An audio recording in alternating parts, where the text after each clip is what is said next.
Hey guys! Welcome back to my channel. So for today's video is another layout na naman ang ating gagawin using Microsoft Word, and this time ang gagawin naman natin ay may theme na violet and black na pang wedding invitation, or pwede nyo din itong gamitin na pang debut invitation or 18th birthday. So sana magustuhan ninyo ito, and kung gusto nyo gamitin ito para sa inyong invitation, sobrang dali lang gawin ito dahil isang image na yung kailangan natin dito, at ito ay ang violet flower. So yun na yung kailangan nyo i-search dyan sa Google. Sure ako na mahanap ninyo dyan sa Google yung ginamit ko dito.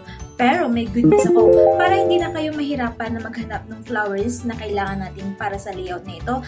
Ang image na ginamit ko dito is nandyan sa description box, so kailangan nyo na lang i-download yan at ilagay sa isang folder para easy access na lang sa inyo kapag gagawin na ang layout na ito. At meron pa akong isang good news, dahil kung ikaw ay tamad na, wala ka ng time, o hindi mo kayang gawin ang layout na ito, or hindi mo kayang sundan ng video na ito, ang layout na ito is available for purchase sa sobrang murang halaga lang. So kailangan mo lang ako na i-email. Nandyan sa description box ang aking email, so i-email mo na lang ako at i-purchase ang layout na ito. Pero kung gusto mo din naman na gumawa ng sarili mong layout at mag-experiment, pwede din naman, basta i-download mo lang yung image na kailangan dito. At kung ready ka na, start na natin ito using Microsoft Word.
So, ayun, meron na tayo itong violet and black na pang wedding invitation, pero pwede nyo din itong gamitin para sa inyong debut invitation or 18th birthday. So, sana nagustuhan ninyo ito.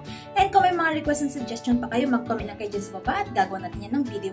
Again, thank you so much for watching and see you sa akin next video. Don't forget to like and subscribe.